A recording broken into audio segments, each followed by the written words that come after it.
Hello everyone, and welcome back to History of Mathematics. We're going to be moving on to the next chapter in our textbook, Stuart Hollingdale's Makers of Mathematics, and we are going to hit chapter 12 on Leonhard Euler. Okay, so I'll allow you to go ahead and read about the circumstances of Euler's life in the text. If there's any one kind of trait or characteristic that sums up Euler's life, it is voluminous. He published an astonishing amount of mathematics in his lifetime. I believe the author says that it was averaging 800 pages per year, books and scholarly mathematical papers. So that is a heck of a lot of work being done over a fairly long period of time. Euler also had 13 children. So if he decided to do something, he did it a lot.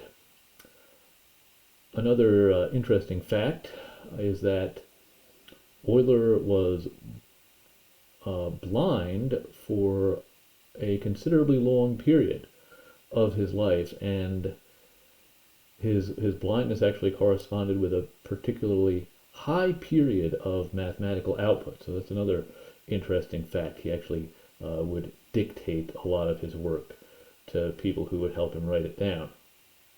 So let's switch over to the document camera and talk about Euler's work with infinite series.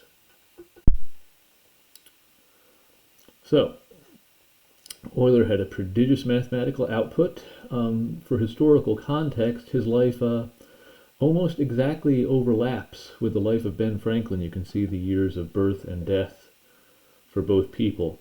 Okay, so a lot of Euler's work is being done right before the American Revolution. Euler is a Swiss mathematician, and that's one of the names that you can kind of discern who's made a serious study of mathematics based on how they pronounce this word. So the first thing I want to talk about in this video is Euler's work with infinite series. And before we go any further, I would also note that a lot of the notation that we use in calculus was first put into service by Leonhard Euler. For example, this symbol for a summation, this symbol E for the base of the exponential function, the use of I for the imaginary unit, and several other things.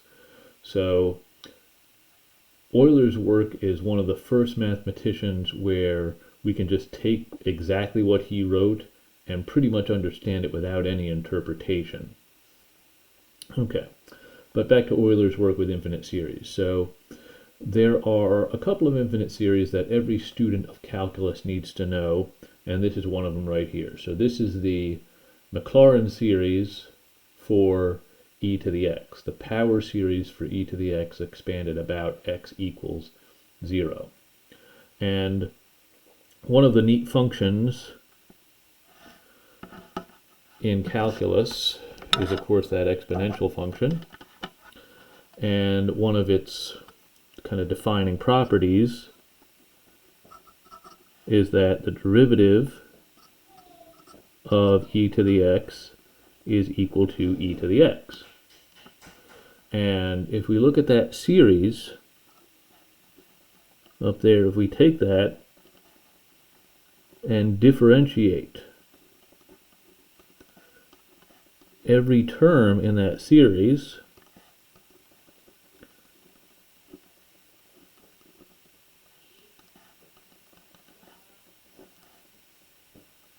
let's look at what we get. Okay, so of course when we differentiate this, it goes away, that becomes a 0. When we differentiate x, we get a 1. When we differentiate x squared, we get 2x, and that would cancel with the 2 factorial, so that becomes an x. When we differentiate x cubed, we get 3x squared. Now, of course, we know what 3 factorial means. It's 3 times 2 times 1. So the 3 comes down, cancels out with a factor of 3 in 3 factorial. And we get x squared over 2 factorial. And when we differentiate this, we would end up with x cubed over 3 factorial, and so on down the line. In other words, we get back the exact same series again.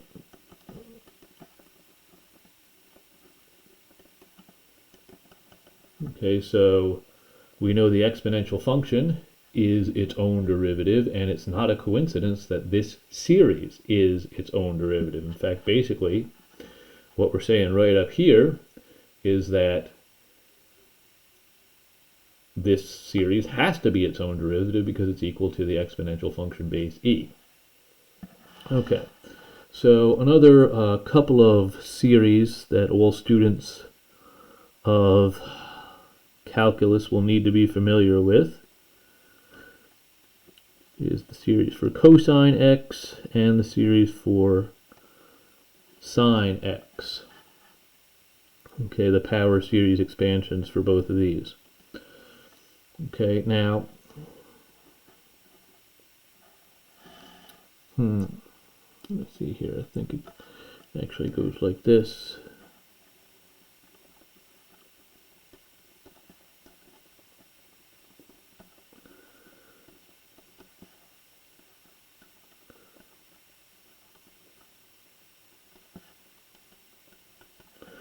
Okay, so the series for cosine is alternating, and it involves exclusively even powers of x. Okay, you'll notice I've got x squared, x to the 4th, x to the 6th, and so on. The series for sine is also alternating, meaning that the terms switch sign every time they go from plus to minus. And it involves exclusively the odd terms.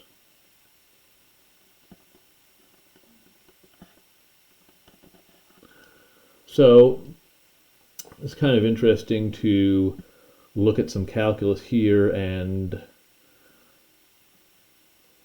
we know that if we differentiate cosine, we get negative sine. So it'd be an interesting exercise to differentiate this series and make sure that it matches up with the negative of this one right here. You differentiate this, it goes away. Differentiate this, you get negative x plus x cubed over 3 factorial minus x to the 5th over 5 factorial, and so on down the line. So the series satisfy the same relationships that the functions satisfy. And of course, that's got to be true for this right here. Okay, so the thing I really want to get to with Euler and infinite series is this very neat fact. Okay, so if you look back at what we were doing in the previous video, we were starting with some basic series and manipulating them to get new series. So here's what I want to do. I want to look at what happens if I do this.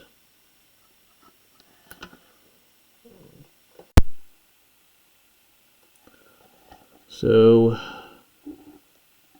we know the series for e to the x. It's 1 plus x squared over 3. X squared over 2 factorial. I jumped the gun there. Plus x cubed over 3 factorial, plus x to the 4th over 4 factorial, and so on down the line. Let me just pause 1 second. So Euler was interested in, okay, what happens if I do this? What happens if I do e to the I x? Okay, well, on the left-hand side, we replaced x with I times x. So we need to do that on the right-hand side.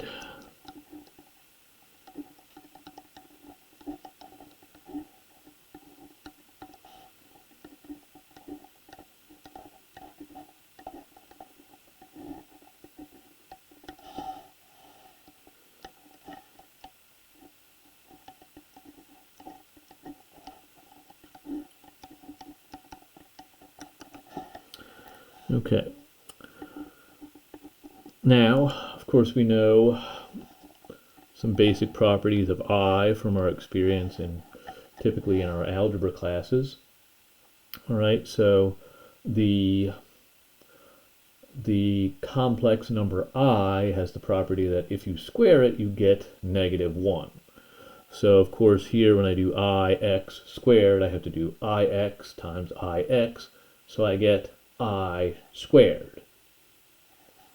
So 1 plus ix, so this would be negative x squared over 2 factorial. Now here's a neat fact about I cubed. Right? If you take I and cube it, you would be taking I times itself 3 times. The first 2 factors can be multiplied together to give you a -1. And then the last one just kind of hangs out. So you get -I.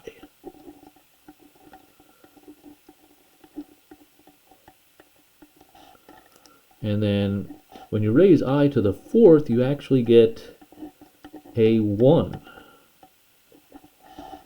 You get 1, because if you take 4 factors of I, well, the first 2 can be multiplied together to make a -1, and the last 2 can also be multiplied together to make a -1. So I power 4 is -1 times -1, which is +1. Now let me throw a few more in here. The next term would have been I power 5 over 5 factorial times x to the 5th. I power 5 simplifies to just plain old I, based on what we just talked about. What happens with I to the 4th? Okay, and I to the 6th actually works out to be -1. And that pattern would keep on going forever. Okay, so you'll notice the even terms all lose their i's, and the odd terms all keep their i's. And notice it alternates here. So we actually get something like this. Oops, no, let me do it. Let me regroup them this way. I'm going to collect all the terms that don't have I.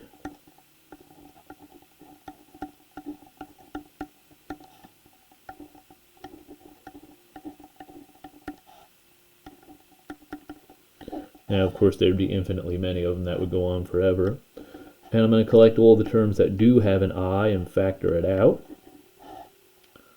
So that'd be the x minus x cubed over 3 factorial plus x power 5 over 5 factorial minus, and so on. Oops.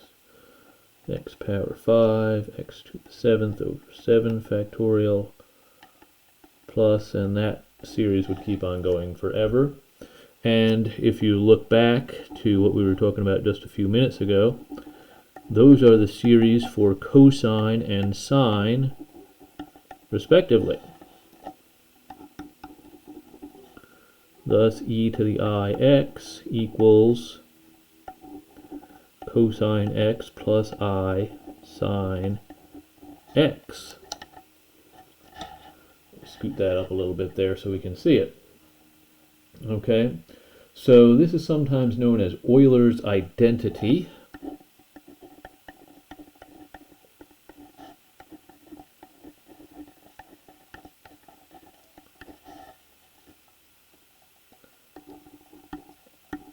And this identity leads to something like this right here. Let me look at what happens if I plug in pi for x. So e to the I pi would be cosine pi plus I sine pi. So e to the I pi equals 1. No, that's not true. E to the I pi equals negative 1. Okay, cosine pi is of course negative 1. Sine of pi is 0, so that part goes away. Or sometimes it's written this way: e to the I pi plus 1 equals 0. This is sometimes referred to as the most beautiful equation in mathematics.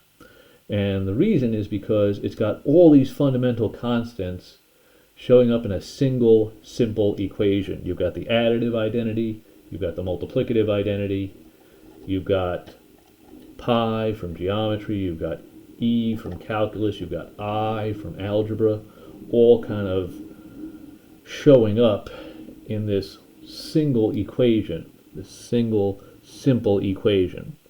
And this equation is really a consequence of the way those series work. It's one of the easiest ways to understand what's going on with this equation is to understand how this series up here works if you plug in a complex, or I guess purely imaginary number. Okay, so this is part of Euler's work on infinite series. So remember, every student of calculus should know the 3 series that I mentioned in this video: the series for e to the x, the series for cosine x, the series for sine x. Memorize those. And also think about how we can manipulate series that we know to get series that we don't know, to get new stuff. And you'll be kind of on your way. So, in our next video, we're going to talk a little bit more about Euler's work with infinite series. By modern standards, most of the stuff he did is considered a little sketchy. He was a little fast and loose with infinite series, but the work still holds up, and he did a lot of important stuff, including finding the values of several important series. Remember, in the video about Leibniz, we discussed how few series we can actually find the value of, even though we know they converge. Euler was able to do that with some important series. So we will put a link to that next video right over here. If you're wondering where Sophie is, she is currently sitting in the window. You can't see her there. She's behind the camera right now.